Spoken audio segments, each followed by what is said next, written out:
Okay, let's get going. I see that it's a little lighter attendance today, maybe because there's a midterm coming up or something like that. First announcement, there are no scheduled labs this week.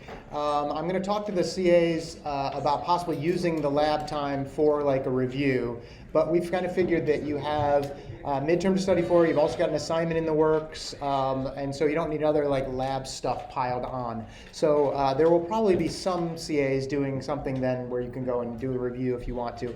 I have talked to the CAs, they do want to do a full review as well, like a review session, which we will probably get a screencast of at least, and go with that.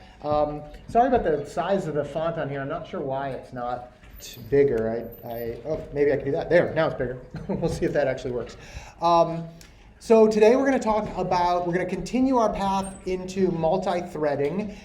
Today we're going to talk about one of my favorite problems in this whole concurrency realm, probably the most famous one as well, and a classic. Like it's the kind of problem that you see like listed in books about like classic physics or classic computer science type problems. It is called the dining philosophers problem. So we will see what that's all about. I need to, let's see, is that going to work? Nope, my clear screen is not going to work. Hang on, maybe the other ones will. Nope, there we go, that'll work. And then, nope, no whiteboard. Well, anyway, I'll do it on the actual side of the screen. So we're going to talk about a couple problems like that. We're going to learn a couple new types of data structures that are important. Well, not really data structures, I guess. Things that we use in threading to make it so that we get rid of deadlock and we make sure that we don't have contention for parts and so forth. So we'll see those. And a couple of them are actually very, very important, and other kind of giant problems in computer science that we'll see. So hopefully this will be interesting. Let's talk about the dining philosophers problem.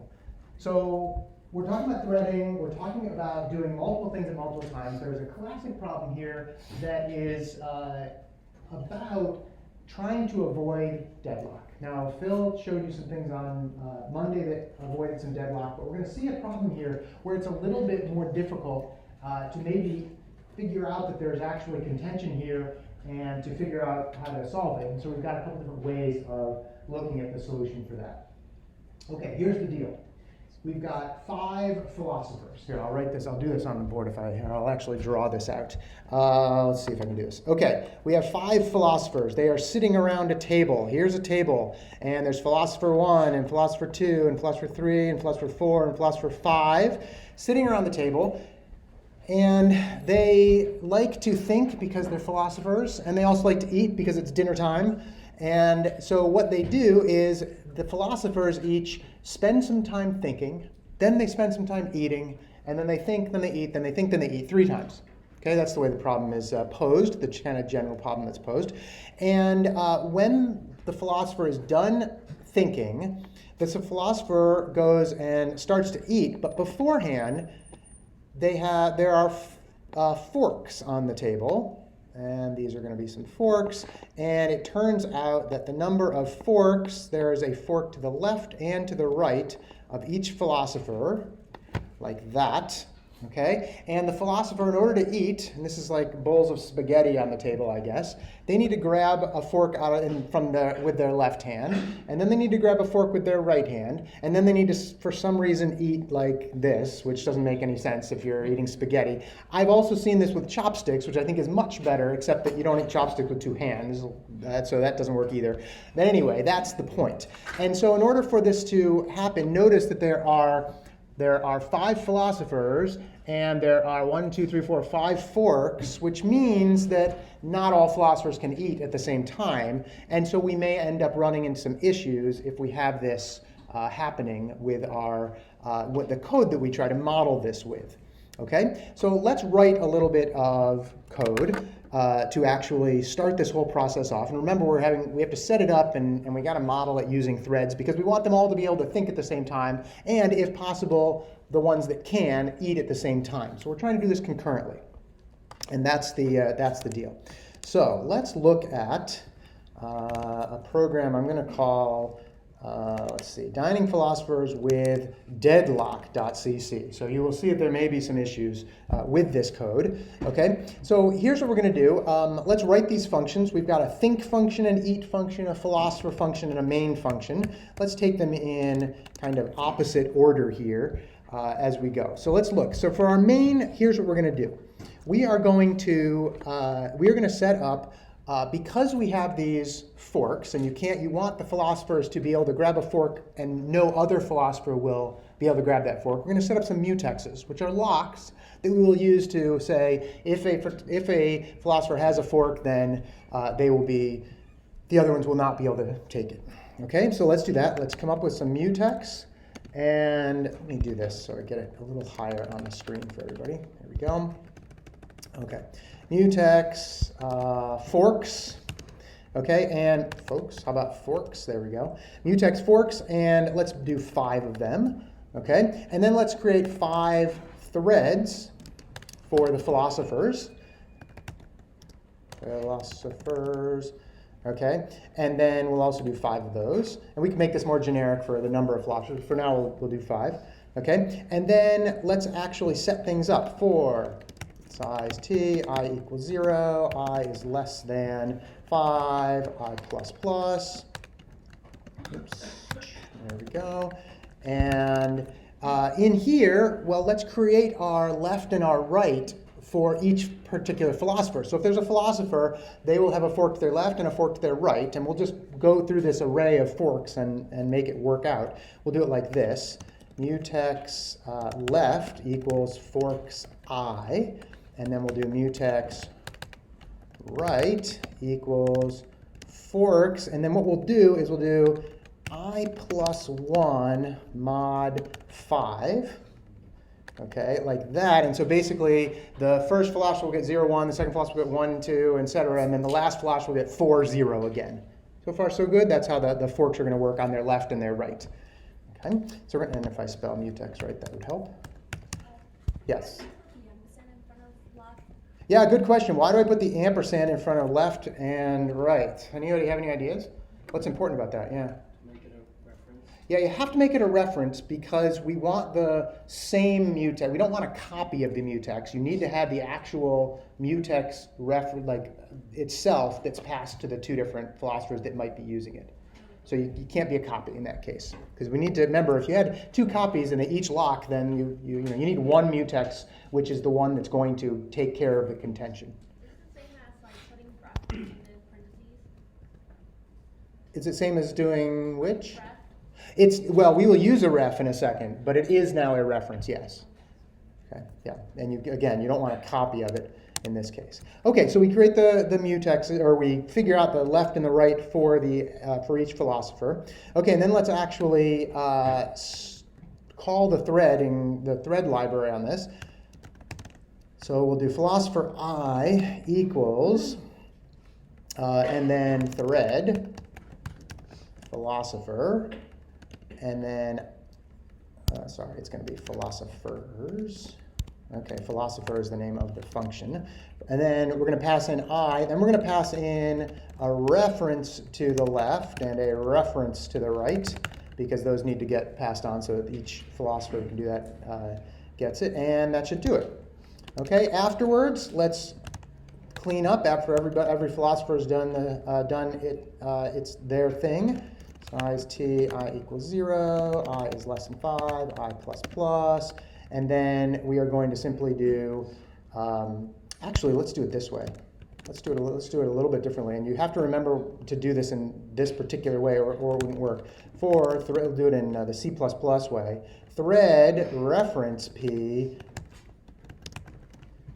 philosophers, and then P.join. Like that. Now we'll return. Okay, so we're going to join them all at the end after they're done thinking and eating. Yeah, question? If left and right are only references, what do we think for replicating? Yeah, this is a good question. This came up the other day in class. So what are we calling here? We are calling the thread function, which is we're calling the thread constructor for the thread class, actually, that's going to create a new thread object for us. This is a C++ thing. it has no idea that we want a reference. If we just said left, it would say, oh, let's make a copy of left. It has no idea that it's a reference. And so it can't figure that out, as it turns out. So we need to explicitly say, don't pass a copy of that left and right past the actual reference. Okay. Yeah. But like, isn't on philosopher, like on left and right, you already like specify with the ampersand that you will be receiving a reference? Yeah, so we did specify that the variable left and variable right are references, but that doesn't mean they're going to get passed to the thread function or thread constructor as a reference. It just doesn't work that way. It won't figure it out. The compiler can't figure it out. And maybe they could have built the compiler to figure it out, but they didn't. So we have to explicitly say, let's pass a reference in. Don't stress too much about that, but that's really what we have to do. Okay? Yeah. If you didn't make your like thread P's references, would it have still, in the join, would it still have worked because of the assignment operator? Yeah, in this case, I don't believe it would have worked in this case because it still would try to make a copy of the philosopher from within the array. So What would happen? it probably wouldn't join it correctly. It would probably try to create a whole new copy of the thread, and then it wouldn't join it correctly. We can try and see. I mean, it might work and then break later. I mean, I don't know, but you have to remember the reference in this case. Yeah, I've seen lots of people do that, forget it on their thing, and then have various issues on their code. Yep. Let's say you replace left and right with forks I and forks I plus 1 by 5. Is that fine too? Yeah, in this case, if you said ref, instead of ref left, you said ref forks I think that would work as well, sure. Yeah, that's right, yeah. Could you say const thread? Could you say const thread? You mean here? Yeah, something like that. I believe you could. You might have to have. I believe you could. We can check and see. But for now, let's pause. Let's wait and remind me to check on that. Sure, we'll see. Okay. All right. So anyway, that's the main loop. Everybody gets the main loop. We're creating these 5 philosophers. They're all going to go into their individual threads, and we're going to do that. Let's actually see what the philosopher is going to do in the philosopher function. Okay, we are passing in a mutex, 2 mutexes left and right. Okay, and in here, what we're going to do is we're going to do for, let's do a size t. Oops. Size t, I equals 0. I is less than 3 because they're going to do this 3 times. I plus plus. And in here, they're going to think, and think actually takes the ID so we can print out what it is. And then they're going to eat, and the eat, because you need to know about which forks you're doing, you have to pass in the ID, the left, and the right. Okay? And that's all the philosopher is doing. Each philosopher is going to think for a while, eat, think, eat, etc. Okay? It's pretty straightforward. Let's look at the think one next, because it seems relatively straightforward. We're going to just simply say cout. We have to do the OS lock. Remember, cout is not atomic for a whole string of them. So you do this, and this says, great. Anything I cout until I stop with do an OS unlock will be atomic. So we'll do that.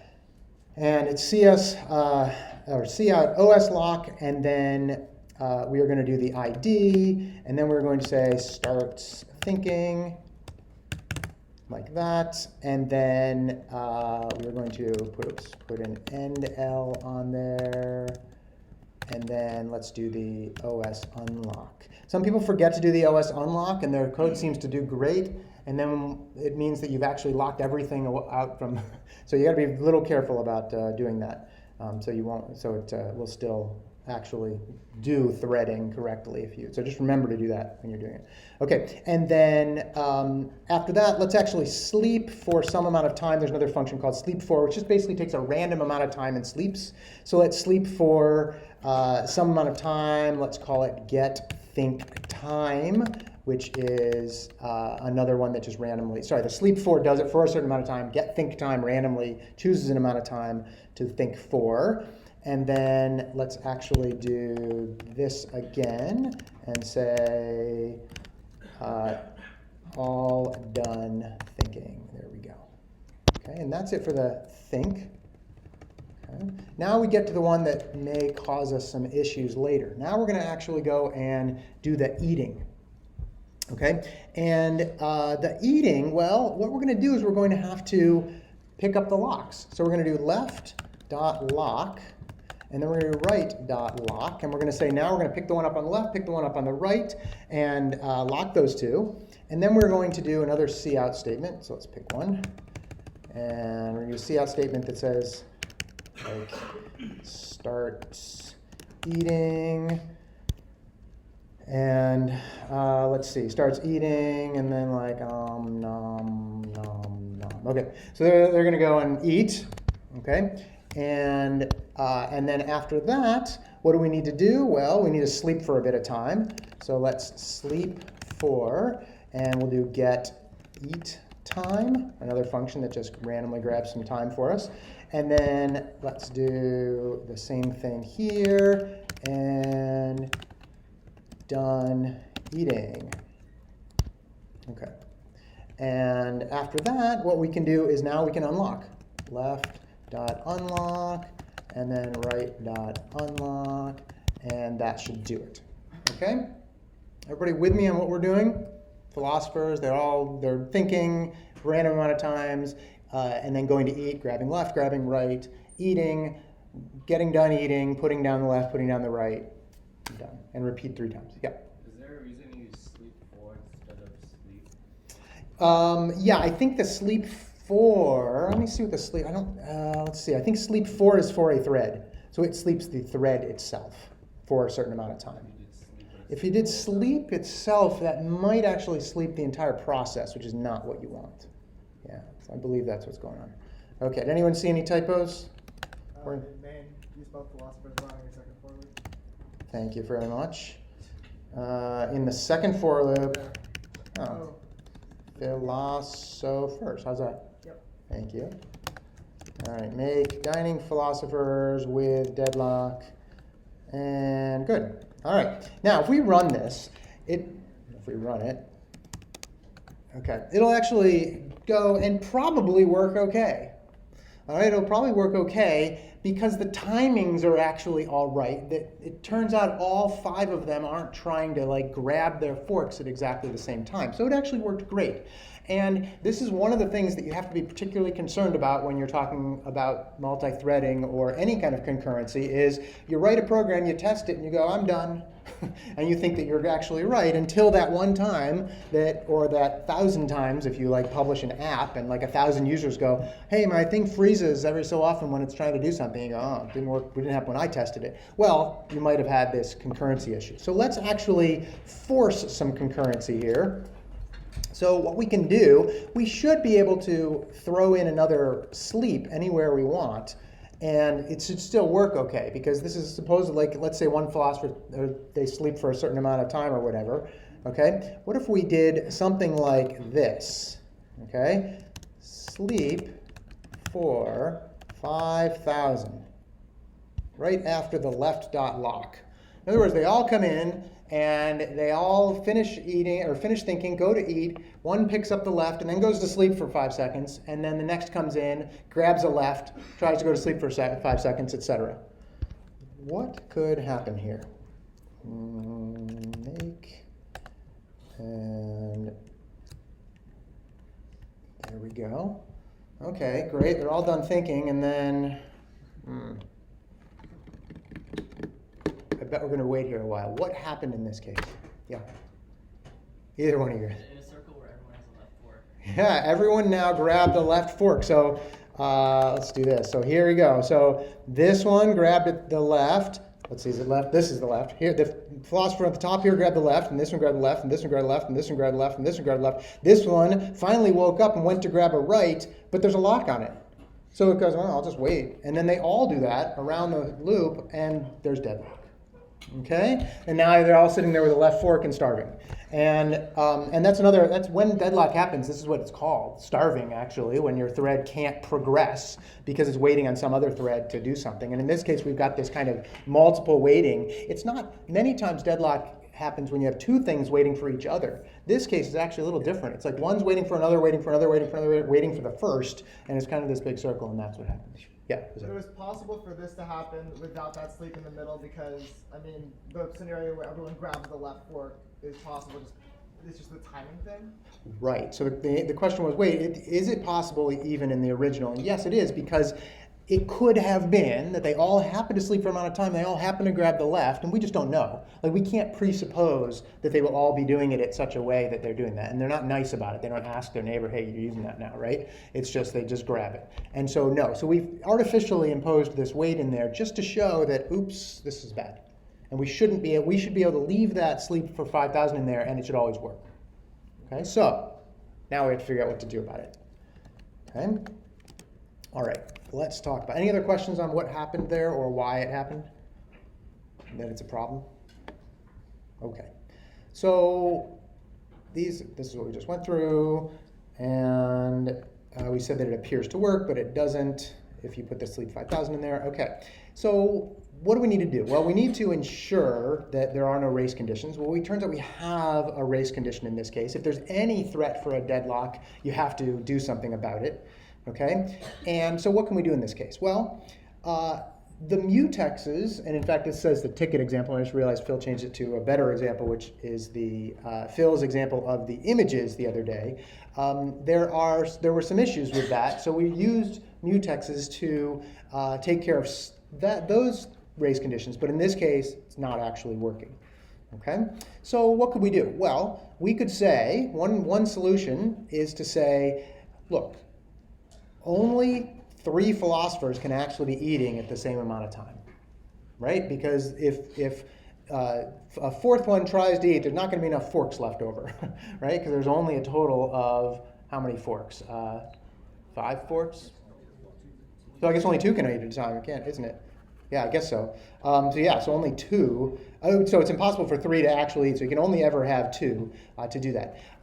We could, it turns out, let 4 try to eat, knowing that 2 won't be successful. But as long as we limit and say 1 will never pick up that one left fork, there will always be at least 1 philosopher which can eat. Does that make sense? As long as you say, let's limit it, let's make sure that only 4 can ever try to eat at once, then there will always be at least 1 who is able to eat. And if 1 is able to eat, then 1 is able to finish, in which case our problem will continue okay.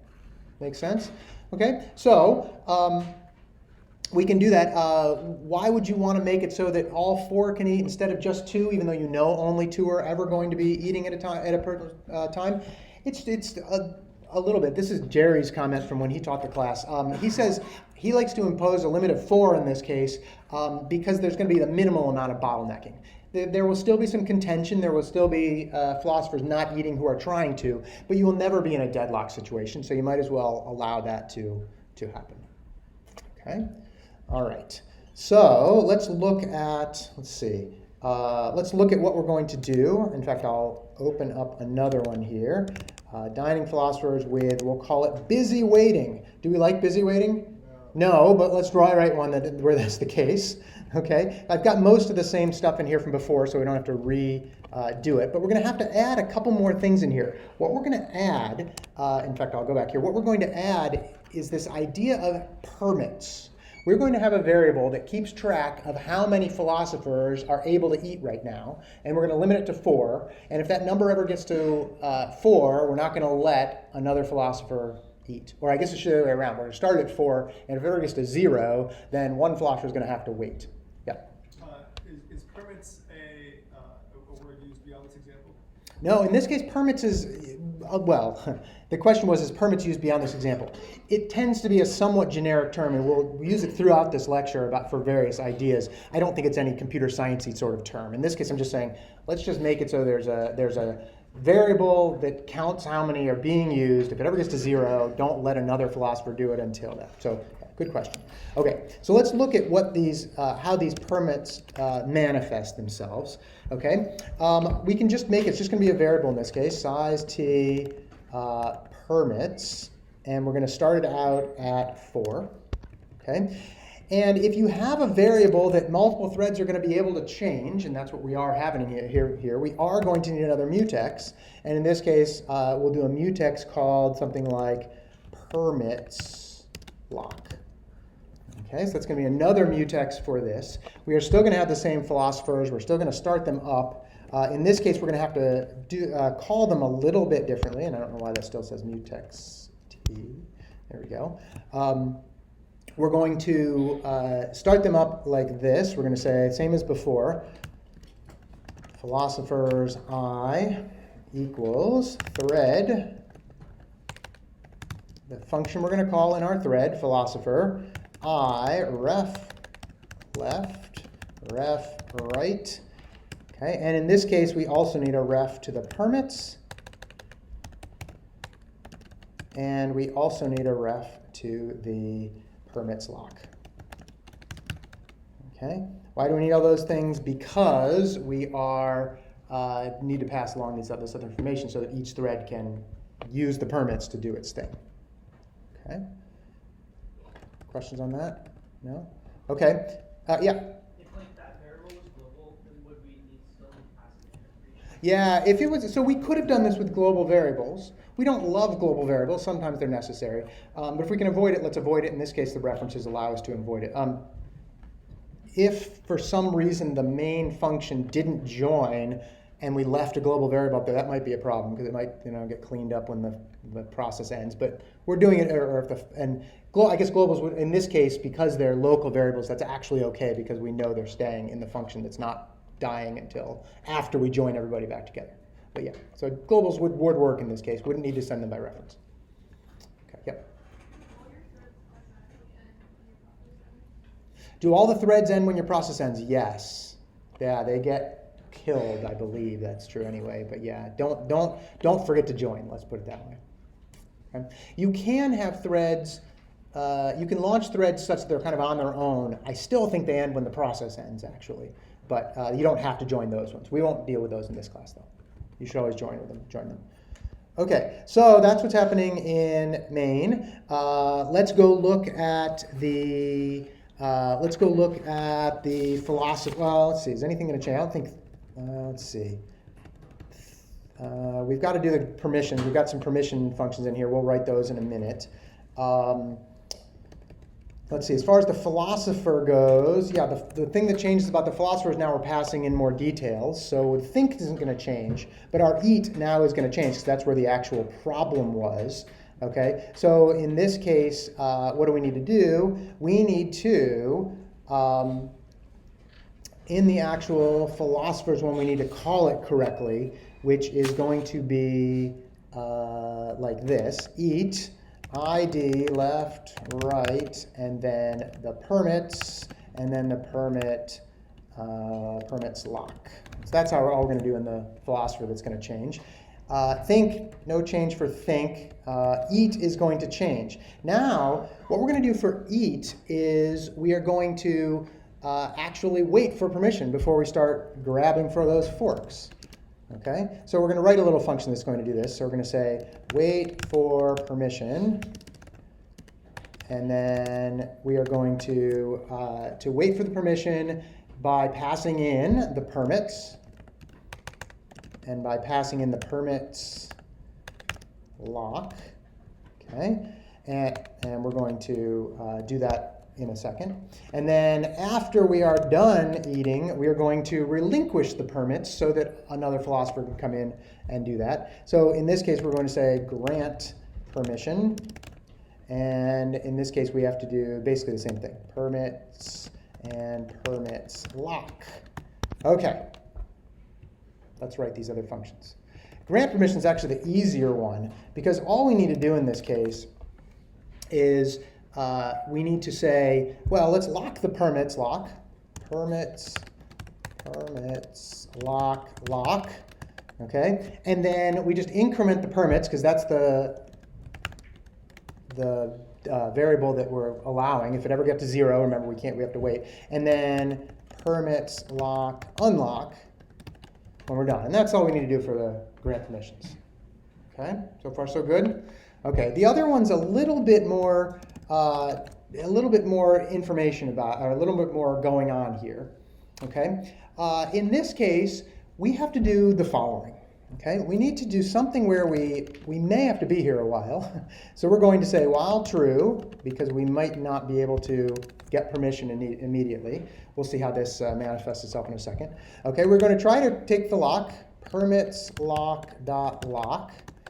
Okay, if we get it, if the number of permits is greater than 0, that means there's permits available for us so that we can just break. Okay. All right. If there aren't any permits, what we want to do is unlock, because we don't want to hold the lock while we're waiting, because some other thread is going to need to, somebody who's done eating is going to need to take the permit lock and take it so that it can increment the permits. So we're going to do permits lock unlock, and then we're going to have to do this waiting. We don't want to do too much busy waiting, but let's do a little bit of busy waiting. We're going to have to do some of it anyway. Sleep for, let's say, 10 milliseconds. Okay, and this is the part that we're not going to like this later. Well, we don't like it now, but there's too bad, right? If we broke out of this, then we are good to go with the permits, and we can change the permits minus, because we're taking one for ourselves. And then because we broke where we did, permits lock unlock here, and that would do it. Okay, what questions do you have about what I just did? Why aren't we doing the permits greater than 0, why are we doing while true loop here instead of while permits equals 0? Yeah, good question. If we do while permits equals 0, it means we have to have the lock to do that. And if we have the lock to do that, nobody else can ever change the lock in the future. Right? Yeah. Isn't it okay if we take measurements of permits? If it changes, you don't know. You might actually, it might on the next time around get it. That might be, I guess, possible, but it's definitely not the way you want to do it, and it's really not. You don't want to make a measurement on something that actually could be changed by some other function or some other thread either. Yeah, good question. Yeah. So does the lock just, and then this lock do something unlock? Does that just make that little code atomic? Yeah, so good question, and this may still be something. From when I say permits lock, what it means is it doesn't, by the way, permits lock has no notion of the permits variable. It just, all it knows is I'm a data structure that if multiple threads try to lock me, only one can lock me at a time, and otherwise I'll turn everybody else away. Or I'll actually block until the one that holds it gives it up. So yes, this indeed from here down to here is a critical atomic section. The only thread that can be modifying or checking permits at that point or doing anything with permits at that point is this one. That's the, yeah. Why do you need two in the other? Why do you need one lock for the left and one lock for the right if that whole section is atomic? That's a good question. Why do you need a lock for the left and the right why can't you put one lock around both? In that case, you would be doing more contention than you need to because you want the other philosophers to be able to maybe grab a fork at the same time too. So I think that would actually work, but it's not ideal. So If I had a lock for the left and the right, then think of what's my left is someone else's right. Yeah, good point. And so now I have two locks protecting the same fork. That doesn't work. It would mean that you need one lock for all the forks. Right. Oh yeah, good. Oh yeah, right. Phil's got a very good point here. You can't do it that way because you would need to. Then you'd still have the one lock is not for the individual forks, or each lock has its own. Each fork has its own lock, and each philosopher only has the two locks for the particular forks that it has. So if you tried to lock and then did both the fork left and fork right, you wouldn't be able to stop some other thread from coming in anyway. It just wouldn't work, because then you'd have to have them for all of the forks. Yeah. Why do you need the sleep 410 at line 66? You don't need the sleep 410, but this is going to be a little less busy waiting than if we didn't have any sleep. When you say busy waiting, meaning you stop the program while waiting for it? Yeah. Well, busy waiting means doing something over and over and over again until you get out of whatever you're doing. So let's think about what this is doing. This is trying to wait. It's waiting basically for the permits to become 0. If we didn't have that sleep for there, it's sleep 4 in there. It would take the lock. It would unlock, or it would take the lock. It would check. If it's not true, it would lock again and then go back in the while loop and do it all over again. That's bad. It makes your fans on your computer go crazy, and you don't want to do that. We also don't want to do this, for what it's worth. Just slow the pace. It's using resources it doesn't need to. We'll see how we're going to fix this, by the way, in another few minutes. Okay, but everybody with me on what's happening here? This actually has solved our problem. In the big picture, this has solved our problem. Anybody see any typos? Typos. dining philosophers with busy waiting, and there we go. Dining philosophers with busy waiting, and it will work. We will test at least the place that we think it could have a problem in a second by putting another sleep for in there. So that worked. And then let's go back to, let's see, back to here where we want to, oops, sorry, wrong place. There, right here was where we said sleep for, let's make it 2000, just to make it go a little bit faster. And then we'll make it again, and we will run it again. And now it's going to take a little longer maybe, but because they're going long, but it's going to still progress because we've now limited the number of philosophers doing the eating to, or grabbing of forks to 4. That's how that works. Okay, everybody with me on that? That's what's happened at this so far? Okay. So we've solved the problem. We don't like that busy waiting here. We've got these permits, this idea of, hey, keep track of these permits. We do have to keep the permits in there. We have to have the permits surrounded by their own lock so that they can't contend for it. So that's an issue. And we have just these 2 functions that actually do this. We've got this weird busy wait that we want to deal with. Okay. Remember how we solved the busy wait problem in signals? What was it? Sig suspend. We're going to have a similar sort of idea now. We're going to have to get the operating system involved in this case, or at least the threading library. But the operating system is going to have to be involved in some form. Okay? So what we actually want to do, okay, is we want to come up with a way to basically stop our function or our thread until something happens that will wake it up again. Okay? It could be, in the signals end of things, it would be a signal, but now it's going to be a little bit different. We are going to talk about a thing called a condition variable any. And there's actually different types of condition variables. Do you have a comment? No. We have different types of condition variables. This one's one that we're going to focus on. And you can read about other ones, but this is how this one works. This has actually has 2 wait functions associated with it. It's a C++ class, so you can overload these things. It has the first wait function, which is the one we're going to look at first, takes a mutex as its parameter into wait, okay? And when it does that, it will actually I'll show you what it does, but it basically unlocks the lock after putting your thread to sleep, which should sound very familiar in terms of like the exact same sort of thing sig suspend is doing. Okay? In this case, it's going to put your thread to sleep and then release this lock to the rest of the world.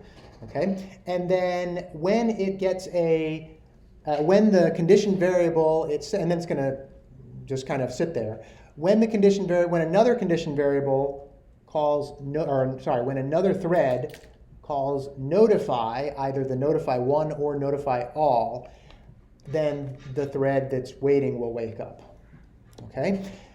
There's 2 different types of notifies here. Notify one says notify a single thread. You might be tempted to use that because that's what your logic might say. I understand that it's actually a little buggy for some reason. I haven't looked into the details about that. If you use notify all, your logic should still work fine. Notify all says any thread that happens to be waiting on the CV, wake up. And then they will all try to reacquire the lock, and only one will reacquire the lock, and so it will actually work just fine. Okay, so it won't really matter in that case. But that's what this is doing. Okay, and let's see what's actually happening in this case. Okay, let's actually write a function that uses one of these C conditional variable any. Dining philosophers with CV, wait, and we'll call it 1.cc. I'll show you the other one in a minute. Okay, all right. Here's what we have. Again, we've still got the same basic outline here, okay? But in this case, now what we're going to do is we're going to create another mutex, and this one I'm just going to call M for now.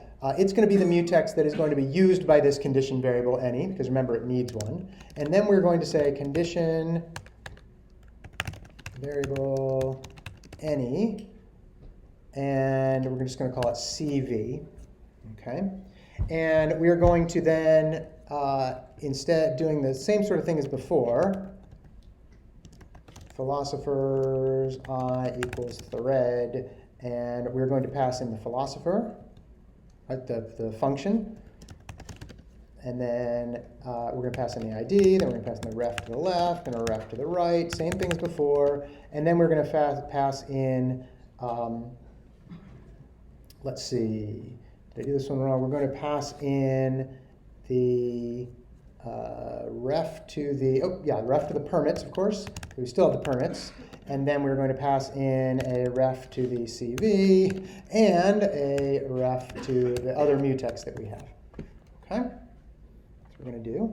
All right? And then we're going to go up, and we're going to have to change a couple other things here. We're going to have to change the wait for permissions, and I'm going to change it in two different ways. Yeah, Lynn? I'm sorry, our mutex M is just a dummy mutex that are wait for any. Yeah, it's a mutex that is going to be locked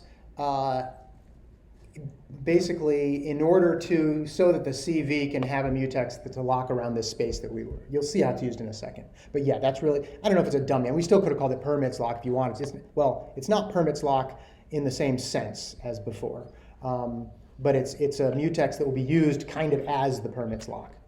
A little bit different in that sense. You had a question right here, yeah. Why is permits not a reference? Why is permits not a reference? Permits is being passed as a reference. You mean why is it not a reference like this one's a reference? Yeah. Yeah, well, in this case, we have to say we want a reference out of the forks. We want a reference to the forks individual mutex in this case. You can't really declare permits as a reference here because it needs something to refer to. And in this case, it's the thing that will be referred to. How about mutex M? Mutex M, same thing. It will be referred to, but we can't create a reference in this way because a reference has to have some other variable to refer to. When we're creating it, that's not going to be the case. It's a kind of a C++ thing, but that's the basic idea. Okay, let's go and look at what we're going to have to change up here. Okay, let's look at our wait for permissions again. Actually, let's do it in the same order we did last time. Let's look at our grant permissions here. This time I'm going to use a lock guard. Phil introduced this lock guard the other day, which basically is a fancy way of getting a lock and then when the function ends, releasing the lock. Okay, it's a very cool, very minimal class. It has a constructor and a destructor, and that's it. It has no other code in it. In the constructor, it acquires the lock, and the destructor, it releases the lock, and that's it. And so when this variable goes out of scope, the lock will be released. So that's why it works. It's not always, you can't always use these.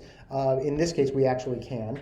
But here's what we're going to do for this. We are going to obtain the lock on this mutex M, and then we're going to say permits ++.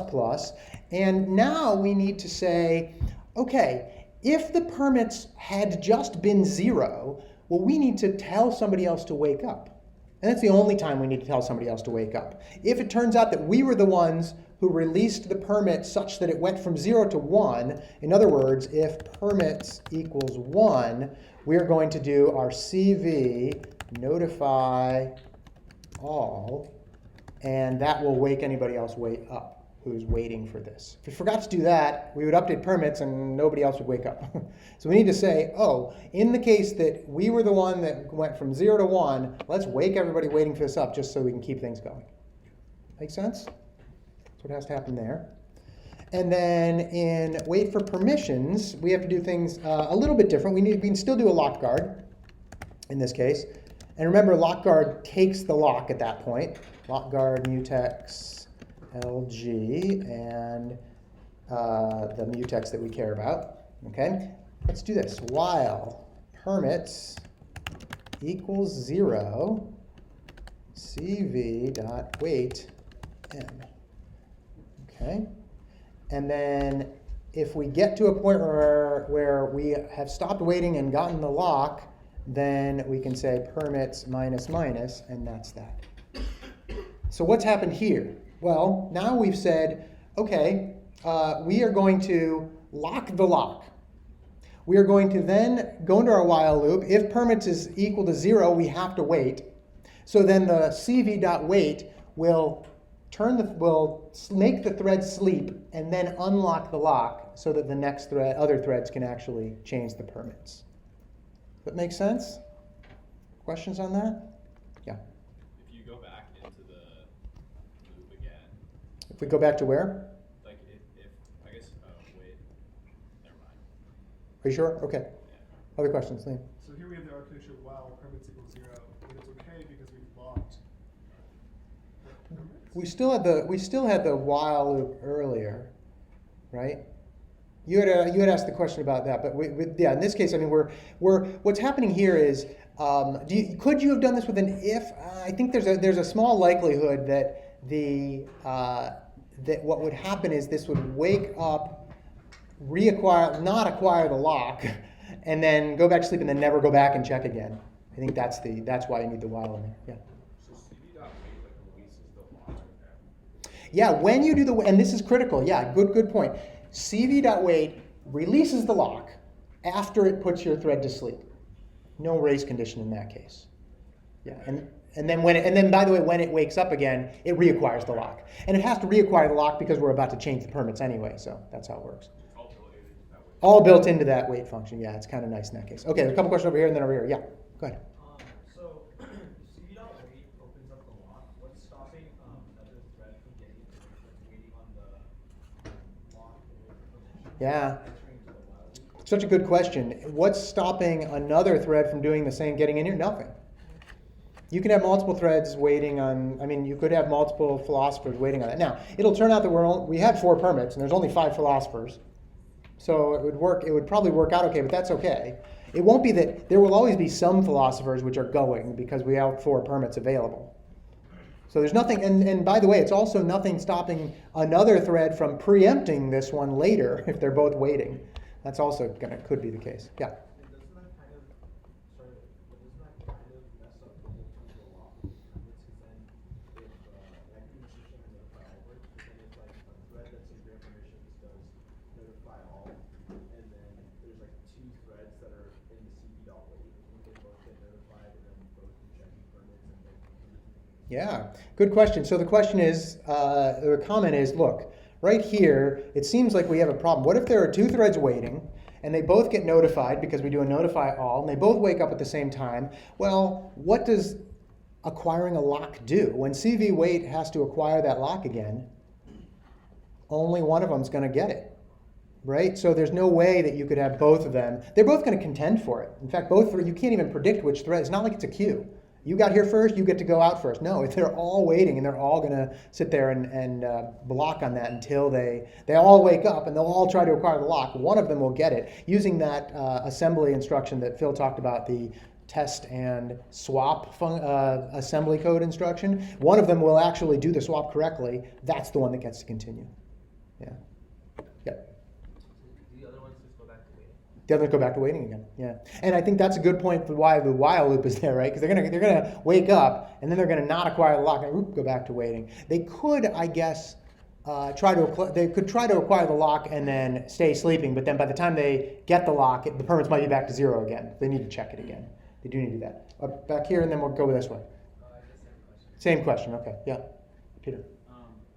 It seems like we have to add 3 separate variables to keep track of this idea of Yeah. limited resource, a lock for being able to read or write to that resource, and then this conditional variable of the sleep. Yeah. If this seems like a pattern that we might use in multiple places. Is there like a wrapper for this, or a single variable that we can use? Yeah. Peter's got a very good point. And it's almost like you predicted what the next couple slides are going to be. Yeah, Peter's point is, this looks like a pretty common sort of thing. We've got 3 things happening here. We've got a mutex, and we've got this CV variable, CV thing. We've got these permits. Can we maybe wrap them into one thing? And indeed, we can. So that's going to be next. One other question before, a couple of questions. Yeah, go ahead. What's the issue with notify one? Yeah, I don't know. I think Notify 1 would probably work okay, but I understand that Notify 1, it will only notify a particular one of the ones that are waiting. I don't know how it picks. I don't know how I hear it's a little buggy. Now, why they would leave it in if it's still buggy, I don't know. But you should be able to use notify all, and your logic should be robust enough to deal with notify all correctly. Go. Yeah, so I think in this case it would be okay, but what if you had like basically if there's a case where more than one, if when a philosopher stopped, more than one philosopher could then go. You want to wake up more than one of them. So I think in this particular case, you're only ever waking, where only one philosopher can be allowed to go when permits goes up to one, right? So you're doing 4 out of 5. I think it's okay, but if you had like 3 out of 5, you might not wake up enough philosophers. Yeah, you might not actually get to a point where you can wake everybody up. Yeah. So that's it's again. I would stick to the notify all. If you get it to work without it, great. But do think about the logic behind why you only care about one of them. Yeah, and then here. Yeah. When you notify all, and you say you had multiple threads waiting, they'll all wake up, and then we'll say one acquire the lock, and then the other ones will lock and wait until it releases the lock, and then they will. Is there like still a wait just waiting to acquire the lock, and they'll all go through? Exactly. They will all wake up. One of them will acquire the lock. They'll all try to acquire the lock. One of them will acquire the lock. The other ones that don't are going to get blocked until the lock is available. Then they'll do what? They'll go back in the while loop and check permits again. Too late. It's already went back to 0. So that's the situation there. Yeah. Deal. Why are we checking for permits equals to 1 and not greater than 1? Right? Because you have 4 permits. Why are you checking for permits equal to 1 and not greater than 1? If it was greater than 1, you don't need to notify anybody because there shouldn't be anybody waiting at that point. That's kind of the logic there. Is that if the only time you should need to wake anybody up is if you went from 0 when people will be when other threads will be waiting to 1. It would probably wouldn't change the logic on this except that you'd be sending more notifies when you don't need to, which is not really the best logic. Okay. Let's move on. Before we get to Peter's very good thought, I wanted to show you a different form of wait. Okay, this is the same thing we just did. Let's see, that is what we also have talked about. And let's see, this is the same thing there. Okay. Turns out that part of Peter's question is, wait, these while loops seem like they're pretty common as well. There is another wait function for a conditional variable any that actually takes what we call a predicate, which is basically a function that returns true or false based on a condition. And you can pass in a function to do that, and there you don't need that while anymore. Okay, so it turns out that it will handle it for you. Here's what it actually does. You can actually do,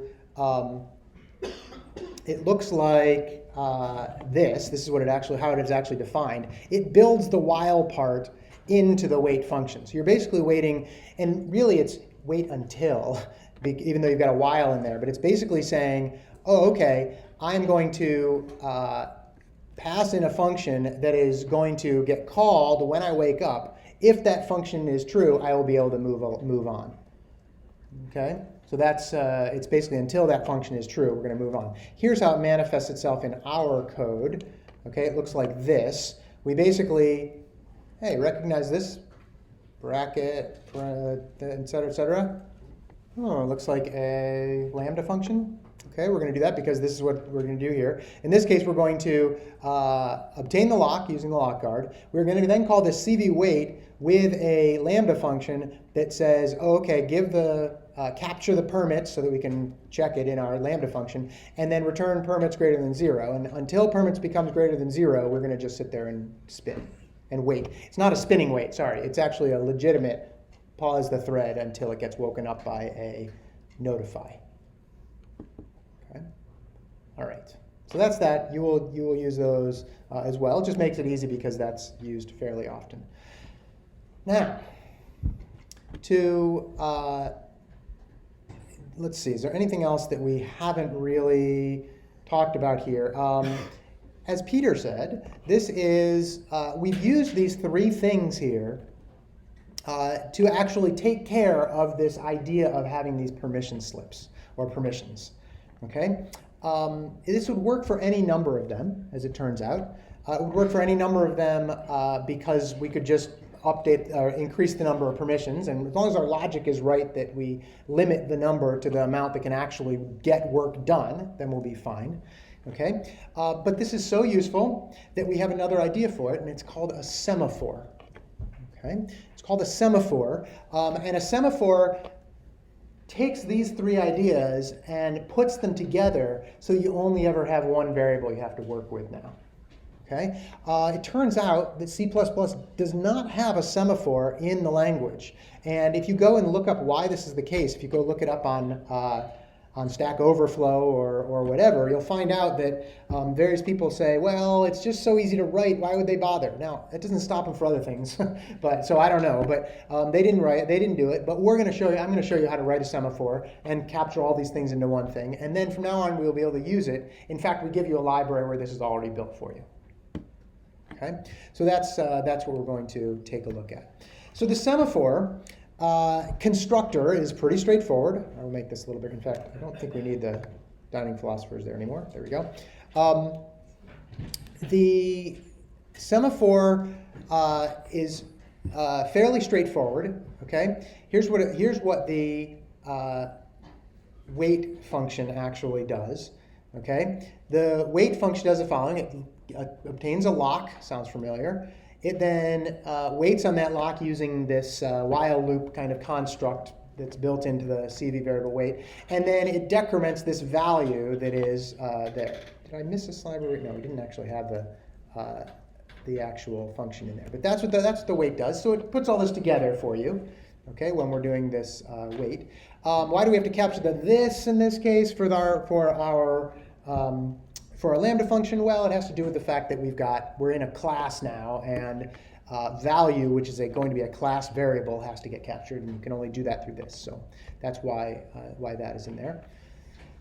Okay, and then our signal is kind of like our grant permission class. And by the way, the wait is like our wait for permission function. The signal is our grant permission function. What does it do? It basically obtains the lock, increments the value, and then if the value is 1, notifies. It's exactly the same thing that our function did. This is now going to be built in to this semaphore class. Okay. All right. So here's the dining philosophers. I'm going to actually we'll go through the code here again. And dining philosophers with semaphore, like this. Okay, so what do we have here? We have in our main, we are now declaring a semaphore. Like I said, we're going to give you this class, so you don't have to go build it. You can certainly look at it. You can find the code. We've got the code, and you can look at the actual code. I showed you some of it over there. You tell it how many permits you want. So you say, I want, in this case, the number of forks minus 1 number of permits. Okay, because that's the only way it's going to work. This is a little more generic version than the other one, because we could change the number of forks. Okay, and then we just call it permits in this case, and then we pass in a reference to permits when we're calling it. And then in our eat, all we have to do is call permits.wait. And what will happen is it will allow up to 4 different threads to get past this. The 5th one will be in the waiting stage. Does that make a little bit of sense, how that's going to work? And then when we get done, we can say permits.signal, and that will notify any waiting threads that happen to be waiting on this semaphore to wake up and continue if they are actually the ones that get the lock inside the signal, inside the semaphore function. So that makes sense, and the CV takes care of that. What questions do you have about semaphores? You're going to use them a lot. Now we've got some there's other interesting ways of using semaphores too, by the way, which I'm going to talk about. Good? Okay. All right. Let's just make sure this one works. Make dining philosophers with semaphore. I should say it's already done. Yep, done. And dining philosopher with semaphore, and same sort of thing, and it's actually going to work. And we could put the sleep in there anywhere we wanted to. That would work fine. Okay. So this is exactly what we did. So let's ask a couple questions about this. Let's take a look at these questions at the bottom here. This is what we just done for. I'm going to make this bigger so you can read it. Okay. All right. So this says we could switch the order of the last two lines to unlock the left and unlock the right. So the unlocking the right precedes the unlocking the left. Is that a good idea? Question number one. And question number two, is it arbitrary? Does it really matter? What do you think? What's going on if we unlock the left before the right or the right before the left? Anybody have any ideas?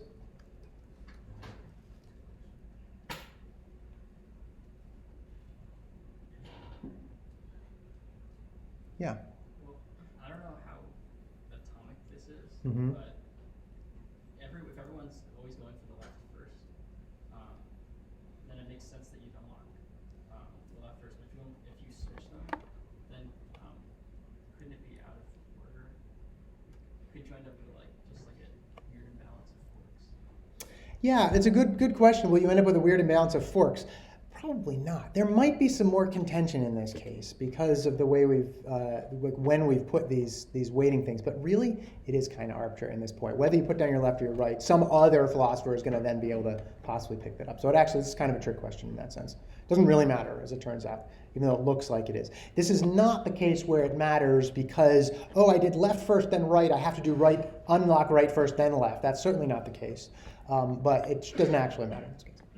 Okay. How about the next question? One student suggested we use the mutex to bundle the calls to left lock and right lock into a critical region. So we could use another mutex to bundle left lock and right lock into a critical section. Would this solve the deadlock problem? What do you think?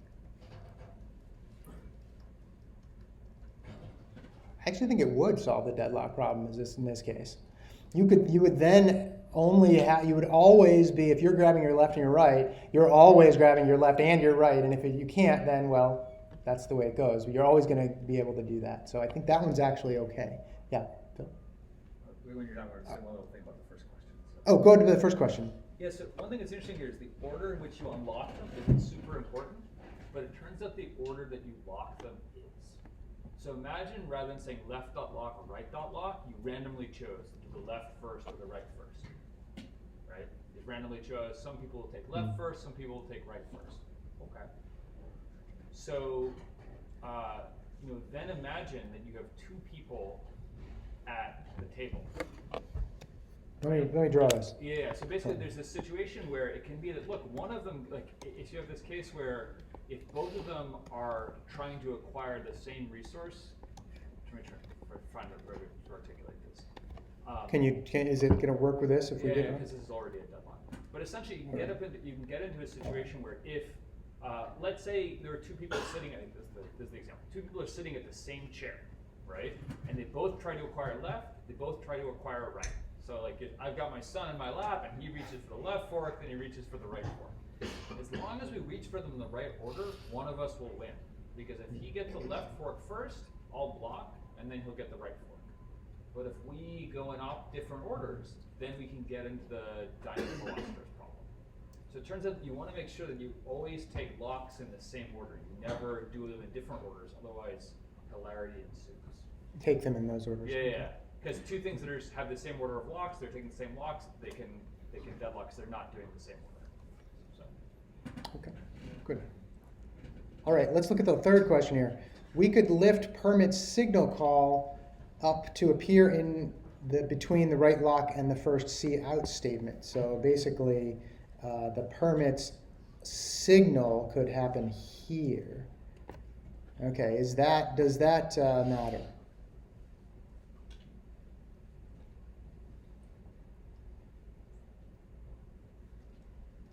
Sorry, is that where I wanted to put it? We lift it between the right lock and the first see out statement. Yeah. Anything wrong there? Yeah, Liam. I believe the program will run just fine, but it's not true to the problem statement. Yeah. Yeah, and there's no the philosopher that got signaled still has to wait though. Right? So I mean, this philosopher, the other philosopher will still have to, the one that just got signaled will still have to wait, right? And so in that case, it's not like you're gonna have another philosopher go and do that. You're just gonna have to wait because of the lock part of it, not because of the deadlock part of it in that case. So yeah, it'll still probably work in that case. Just got it's a yeah. So is there like a stylistic guide to like, if you're blocking, like, you're waiting for the lock to unlock, you block because like the permits don't do this. Yeah. Is the good question? Is there a stylistic reason for like making it so it blocks on a lock versus blocking on the wait? I don't think that really is inherently bad to do either, as long as your logic is correct so you can't have the deadlock. That's the important part. Make it so your logic works so there's no deadlock, then who cares? If you're waiting on a lock versus waiting on notify, it doesn't really matter as long as two things can't make it so that there's a deadlock situation. Yeah, I don't think we would ever worry about your logic on that as long as it's correct from that standpoint. Yeah. So is it that if you make the left lock and the right lock sections atomic, then we would have never needed the permits to begin with? Yeah, if you had made the left lock, and you mean like put a mutex around those still? Yeah, if you had done that, it would have solved the problem. But it would have solved the problem as well. It could have been another way to do it. Yeah. Okay. All right. I want to show you one other thing here, which is, let's see, here. There we go. Okay. So we now have this this idea of using this semaphore to hold these permits. We can also use a semaphore for this thing called thread rendezvous, which comes up a lot in things like networking or things like reading and writing from a particular shared resource. Okay? What we're going to do is we're going to look at a program that is kind of like a web browser and a web server or whatever, and or I guess a reader and a writer. Like you've got this, you've got one thread which is going to be writing to this data structure. Another thread is going to be reading from it. And the data structure I'm going to show you is a circular buffer, basically. Okay? So you're going to be able to write to the circular buffer, and the other one is going to consume from that circular buffer. Okay? Let me show you the program that I'm talking about here. Okay? And let's see. Reader, writer, and it's the one called, no it's not, it's called, hang on. Reader, it is called confused reader writer. We'll see why in a minute. Confused reader writer. Okay, so here's what is going on. I've actually modified this from the code that is in the link just a little so that we can see what's going on here. We're going to create two threads. One is going to be the writer. One is going to be the reader. We're going to have a buffer, which is going to be a circular buffer. In other words, if you're writing to this buffer, you start writing over here, right. When you get to this one, you go back around and start writing from the beginning again. Okay, it's called a circular buffer, and it's used all the time in circular queues, another word for it. Used all the time in these sorts of things. You just have to be a little bit careful, okay, the way these work. But it means so you don't have to have unlimited amount of memory. You know that you're going to have a fixed amount of memory. We're going to create the two threads, a reader and a writer, and then after they're done, we're going to join them. Okay, the writer, let's look at the writer first. The writer is going to prepare some data, and all that it's doing in prepare data, by the way, is getting the next character in the alphabet until it goes A through Z, and then it starts over from A again, and we'll do that. So it will basically write A, B, C, D, E, A, B, C, D, E, all the way to Z, except somewhere in the middle there it's going to wrap around because our buffer is, in this case, I think, yeah, it's 8. It's only 8 characters long. So it's going to go A, B, C, D, E, F, G, H, and then go back, or A through G, and then go back, and then H, I, J, K. Are you with me there? Okay. And the reader is going, and then that's how it's going to actually do the writing. And the reader is going to start reading from the buffer at the beginning, and read, wrap around, read, until going forward. And if we do it like this, if we just let them go on their own, watch what happens. Okay, I think I've already made it. Confused, reader, writer. Okay, watch what happens here. Okay. Oh, did anybody see that crazy character in there? So, and what it's doing, by the way, it's also waiting a little bit of time before doing this. So it's waiting a little random time and so forth. So the writer publishes A, B, C, D, E, F, G. That makes sense. The reader just starts reading. And it turns out that the reader got to the buffer before the writer even wrote anything yet. and it started reading, and it read some garbage, and then it read B, and then C, and then D. Oh, that's good. And then let's see, does it ever RSTUV WXY? Oh, it gets down to WXY, and then it reads H when it should have read Z. And then it reads some more correct, and it gets to C, and then L, and then so some weird things are happening here. What's the big problem? We have no coordination between between the reader and the writer. The writer's writing, the reader's reading, they have no coordination between them, and that's not so good. Okay? Turns out we can use semaphores to actually solve this problem in a pretty clever sort of way. Okay? This is the original. We've got some broken parts here. The reader and the writer are not coordinating at all. So what we can do is we can do the following. Okay? We can track the number of slots that can be written to without getting clobbering the reader. Because there's a reader which might not have read something by the time the writer wants to write to it. So we have to keep track of that. In other words, the reader's too slow. The writer can't write to a place that the reader hasn't read from yet. And we also have to track whether or not we've actually written to a particular place so that the reader can read out of it. Does that make sense? So we've got kind of two things that we have to take care of here. We have to figure out whether or not we can write to a place because the reader is done reading from that. And we also have to figure out if we can read from it because the writer has put something there for us to write to or read from. That's what we have to do. Let's do it with two semaphores, and they are different semaphores. Okay? The first one we'll call empty buffers, and we will initialize it to 8. In other words, we've got this 8-character buffer, and we are initializing them all or we're initializing our semaphore to say all 8 are ready to be written to. Good? And then we will have a second semaphore, which we'll initialize to 0, which seems a little odd if you initialize your semaphore to 0. But what that's going to mean is it can actually go, as it turns out, it can, anytime there's any available, it will start reading from that. Okay? So that's how it works. So this is what it's going to look like. We've got our semaphores in here, full buffers. If you don't put a parentheses 0 in there, it means 0. So if you just say full buffers, it means a semaphore with a starting amount of 0. And what does that actually mean? It means that there are, if you have to wait before you can, you have to wait on it before you can actually do anything with it. Somebody else has to say, I'm waiting on that before you can actually, you have to notify before you can wait, or before you can get out of a wait on that. Maybe that wasn't clear, but we'll see. Let's see how it works in practice. Okay, actually, I think I've got it. There we go. Here's what it looks like in the code. Okay, so what's happening here? The writer is getting the data and then waits on the empty buffer, because if it turns out the reader has not written or has not read from any of the positions yet, it has to wait. And then it changes it adds something to the buffer, and then it signals and said, I just put something in the buffer, and it signals the full one. Right? And what does the signal do? It increases the semaphore's value. Okay. And the reader does the opposite.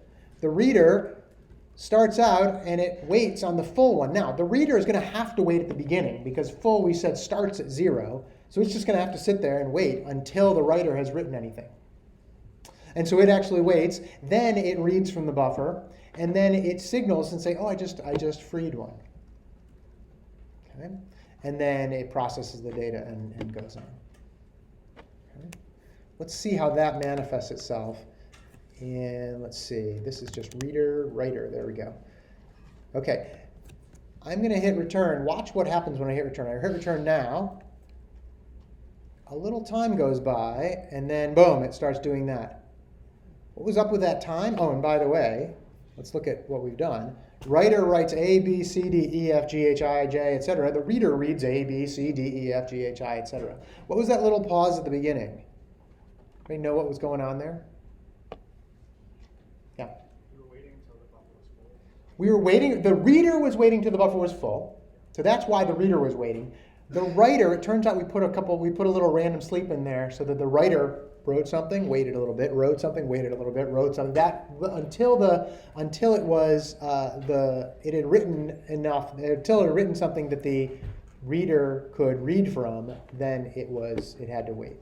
Yeah, Liam. It looks like the writer is going slightly faster than the reader. Is that true, or is that just the way? Is the reader? I believe that the actual sleeping time is kind of about the same. It should be roughly the same. They're random, but it's roughly the same. But the reader's always going to be behind, right? The reader's always going to be behind by enough that there's going to be it needs to read those 8 remaining at the end, right? Because you can't you have to always wait until there's that spot that has been written to. So there's always going to be something there. And it's always it's kind of the same at the beginning too, where the writer's going to write some things, then the reader's going to be able to start reading. So maybe it's again, if we ran it again, this might not be quite as many down at the end here, but it doesn't really. You always have to wait a little bit at the end. Yeah, Peter. Does the OS lock, does the outstream lock have anything to do with that? Like, because the writer is writing before the reader is reading, it gets the OS lock slightly sooner, and that might. I don't think the OS stream lock is is the blocker here. I don't think that's going to be. That might be a little bit because while it's actually doing the writing, but that's pretty quick. There's this get sleep duration in here, which is going to basically say how long it's going to do. And I don't think. Let's see, get sleep duration, low process time, high. Yeah, they're the same values. So we could fool around with those if you wanted to. Okay. All right. So we actually covered a lot today. We covered a whole bunch of stuff on. We covered this dining philosopher's problem, classic problem. You may hear about it someday in an interview. We've covered these ideas of permits and locking and how we make it so we don't have deadlock. We've also covered the idea of a semaphore, which takes all this weird conditional variable any business and wraps it into a place where you use it. There are cases where you still need to use a conditional variable any outside of a semaphore. It's not like we've said, oh great, we never use conditional variables anymore. You will have to use them occasionally. In fact, in one of your upcoming assignments after the midterm, etc., there'll be one place where if you try to use a semaphore, things won't work because the logic necessitates the conditional variable any. Okay? All right. And by the way, last question on here, can we rely on just one semaphore in this case? Would there be a way to do it with just one semaphore?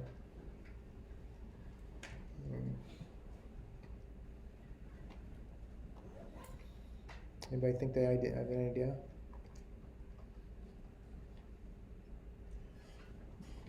No. I mean, like, you need to know when empty buffer is 0, but like the semaphore interface doesn't really. Yeah, you need to know 2 different ends of the spectrum. You need to know when things have been written, and you also need to know when they've read, and you can't combine those 2 into any appreciable thing. I mean, you might be able to do it if you just said there was one buffer, like one character buffer or something, but that would be the end. Yeah. Could you use a conditional variable any and switch the predicate functions? Could you use one conditional variable any and switch the predicate function? I still think you'd be limited to one thing at a time, I believe, in that case. Like one character. I don't think you could do 8 characters, I think. Yeah. Okay. Any last questions? All right. We'll see you at the midterm on Monday.